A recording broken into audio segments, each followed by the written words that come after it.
Mukhang durog ah. Parang may mga nadurog na bearing.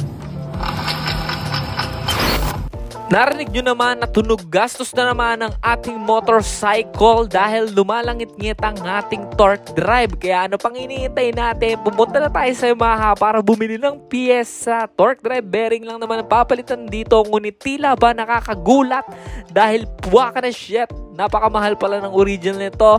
560 na gastos natin. Nakakagulat at nakakagulantang lang talaga. Kaya punta na tayo dito sa Yamaha Platero at ipapakabit natin to dito. Ayan si Boss Jade ang naka-duty dahil wala si Boss Reggie. Pero soya lang yan dahil kahit sino naman sa kanila walang problema yun. 40,000 odo nang bumigay itong ating torque drive bearing. So walang makakapagsabi kung kailan bibigay ito dahil wear and tear na pyesa to kaya wala kang magagawa at pagdadaanan mo rin to. Dito nga binanata na ni Boss Jade, pinalo-palo niya lang with care, with love. Kaya wag kang magagalit at wag kang magko-comment dyan na puki ng ina ba't wala silang special tool. So kanya-kanyang diskarte yan. Dati wala pa special tool pero all good naman lahat. Ngayon mga nag-iinarte na yung mga buwaka ng customer kayo. Pero hindi ko naman masisya yung ibang mga customer dahil yung ibang mekaniko lintik din makapalo na tila ba porque hindi sa kanila yung motor parang halos masisira na no. Pero ito si Boss Jade dyan makikita nyo,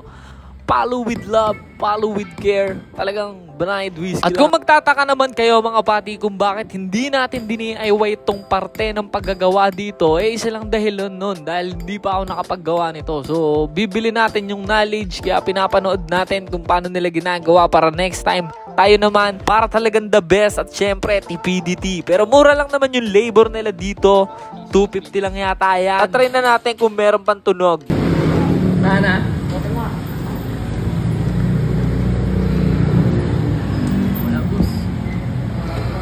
Balik, malakas yan.